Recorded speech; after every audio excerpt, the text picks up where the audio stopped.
Olá, caros alunos, iniciemos mais uma aula de História. Nas aulas anteriores nós vimos sobre o Império Romano, vimos como que os germanos atuaram no Império Romano, as influências dos germanos no Império Romano, né? E nesta aula nós vamos pensar exatamente nessas influências, tanto de Roma quanto dos germanos. Por exemplo, o colonato, o comitatus e o cristianismo. O colonato nós já estudamos, que foi herdado dos romanos. Era uma relação de trabalho em que o camponês usava um pedaço de terra do proprietário para o seu sustento e, em troca, ele dava uma parte da colheita para o proprietário da terra.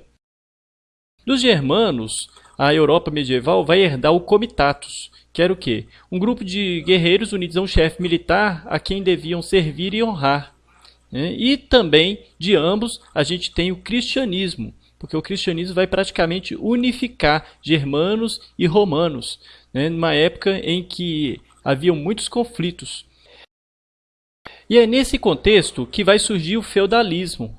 Na Europa medieval, essa organização política, conhecida como feudalismo, se deu devido ao fato de Carlos Magno ter distribuído grandes terras e cargos a nobres, condes, duques e marqueses, como eu falei na aula passada, em troca de fidelidade e dependência pessoal. Então ele estabeleceu uma relação de vassalagem com esses condes, duques e marqueses.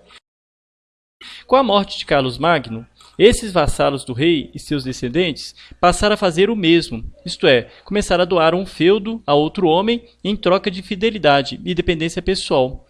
O feudo era muitas vezes uma grande extensão de terra, mas podia ser também o direito de cobrar impostos ou um cargo. Aquele que doava um feudo era chamado de suzerano ou senhor, e o que recebia era denominado vassalo. Jacques Le Goff vai falar que o vassalo era o homem livre que promete fidelidade a um poderoso que assim passa a ser seu senhor. Recebia dele o sustento, geralmente sob forma de concessão de um feudo e proteção, mas em contrapartida devia-lhe um auxílio e conselho. Dessa forma, se o duque doava um feudo a um conde, ele se tornava suzerano do conde, e este se tornava seu vassalo. Se o conde doava parte do feudo a um barão, este passava a ser seu vassalo, e ele seria o suzerano. O conde, portanto, era ao mesmo tempo vassalo do duque, e suzerano do barão. Como muitas vezes o feudo era uma terra, aos poucos o território da Europa Ocidental foi se fragmentando. Com isso, os nobres foram se fortalecendo, os reis carolíngios foram perdendo o poder e o feudalismo se consolidou.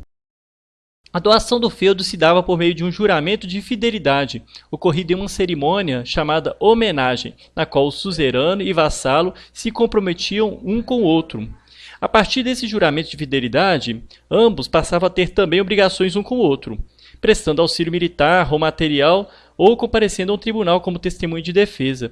Na Europa medieval, cada senhor era a autoridade máxima em seu domínio. Era ele que julgava as pessoas, aplicava penas, cobrava impostos, cunhava até sua própria moeda. No ano 1000, no século X, a sociedade da Europa Ocidental era formada basicamente por três grupos sociais, que eram os clérigos, os que oram, os nobres, os que guerreiam, e os trabalhadores, que com seus serviços sustentavam a todos. Então nós tínhamos os clérigos, clérigos, para quem não sabe, é exatamente a igreja, os nobres, exatamente aquelas pessoas ligadas ao rei, e os trabalhadores. O clero era formado pela igreja. Havia divisões no interior do clero. Os bispos pertenciam ao alto clero, os párocos, líderes de paróquia, eles integravam o baixo clero e eram de família pobre. Então a gente tinha bispos, abades, monges, párocos. Com exceção dos párocos, geralmente o clero ele tinha origem nobre. Muitos deles possuíam até grandes extensões de terras, trabalhadas por centenas e até milhares de camponeses. No século X, a igreja era dona de 1/3 das terras cultiváveis da Europa Ocidental cristã e era a maior proprietária de terras da região. Como os membros do clero não podiam se casar, não deixava herdeiros, de modo que o patrimônio não era dividido. Isso ajuda a explicar por que a igreja vai acumular tanta riqueza a ponto de ser a instituição mais rica do Ocidente medieval. Os nobres, eram os reis, duques, marqueses, condes, viscondes, barões. Eles se ligavam uns aos outros por laços de dependência e fidelidade. A principal atividade da nobreza era a guerra, e como os nobres tinham o monopólio das armas, eles ofereciam proteção e, em troca, eles exigiam ser sustentados pelos camponeses. O trabalho manual era visto pelos nobres como uma atividade indigna. As principais ocupações da nobreza eram a guerra, as caçadas, os torneios, por meio dos quais eles esperavam obter ganhos. A terra, que era o principal bem da sociedade feudal, era controlada principalmente por esses dois grupos sociais dominantes na época, a nobreza e o clero. Chamava-se senhor o possuidor da terra. O senhorio era a unidade de produção da sociedade feudal, ou seja, o lugar onde se produzia aquilo que era indispensável para a sobrevivência de homens e mulheres medievais. Gêneros agrícolas, criação de gado, artesanato. O senhorio possuía uma determinada extensão de terra e era composto de 3 partes: a reserva senhorial, o manso servil e as terras comunais. O mosteiro era outro tipo de senhorio. Tratava-se de uma comunidade de monges que muitas vezes também detinha terra que eram trabalhadas por camponeses. Os senhorios eram a expressão do poder da grande nobreza. Além de uma importante fonte de riquezas, representava o controle cotidiano sobre os camponeses. Nos senhorios eram exercidas as principais atribuições da nobreza: as decisões referentes à justiça, a cobrança de taxas, o exercício da força militar. Os castelos altos e imponentes simbolizavam a diferenciação social entre os honrados, nobres, que não se dedicavam aos trabalhos manuais, como eu disse, e os trabalhadores, que se ocupavam da terra e das atividades artesanais. Além dessas classes sociais dominantes, como eu disse, o clero e os guerreiros, figuravam todos os trabalhadores. Social e politicamente, eles eram submetidos aos guerreiros e aos clérigos. Os trabalhadores formavam a imensa maioria da população. Eram encarregados de todas as atividades manuais necessárias à sua sobrevivência e ao sustento dos grupos dominantes da sociedade feudal. A maior parte dos trabalhadores do senhorio era composta de servos chamados homens de corpo, dos senhores feudais. Não eram livres, não podiam sair dos domínios do senhor do castelo sem permissão. Os servos estavam presos à terra que cultivavam. Eles eram obrigados a dar uma parte da sua produção, chamada de talha, ou trabalhar alguns dias nas terras do senhor, corveia. Os senhores feudais, eles detinham uma série de direitos. Por exemplo, se possuíssem uma ponte sobre um rio, poderiam cobrar uma taxa pela passagem, um pedágio particular que recaía sobre seus servos e comerciantes. Além dos pedágios, os servos estavam sujeitos a uma série de obrigações. Para usar o forno ou o moinho do senhor feudal, eles tinham que deixar uma parte de sua produção.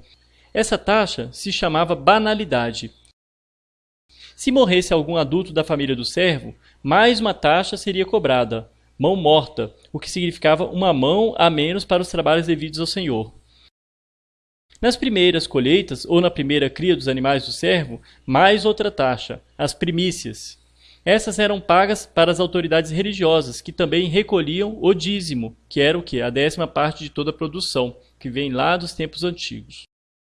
O senhorio produzia quase tudo que os seus habitantes necessitavam: alimentos, roupas, ferramentas, tecidos. Vinham de fora apenas alguns produtos como o sal, que é essencial à vida, e o ferro, para a fabricação de armas e utensílios.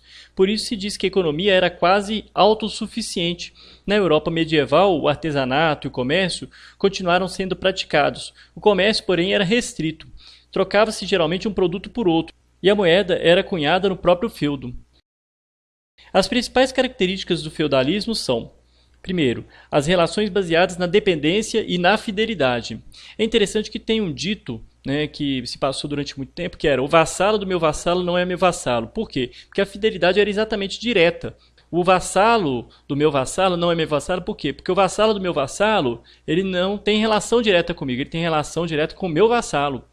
Ou seja, o meu vassalo é suzerano dele. E assim por diante. O poder político era descentralizado, dividido entre diversos senhores e não concentrado no rei. Predominava o cristianismo. E a produção econômica era voltada para a subsistência. Mas, lá por volta do ano 1000, vai acontecer um aumento da produção alimentícia. Primeiro porque houve exatamente um aumento da colheita, né? As colheitas foram prósperas. Outra coisa é a questão do fim das invasões, né? Acabaram-se os conflitos e isso vai favorecer o surgimento de um novo sistema econômico, o capitalismo, sobre o qual nós falaremos em próximas aulas. Então, muito obrigado pela atenção. Até a próxima aula.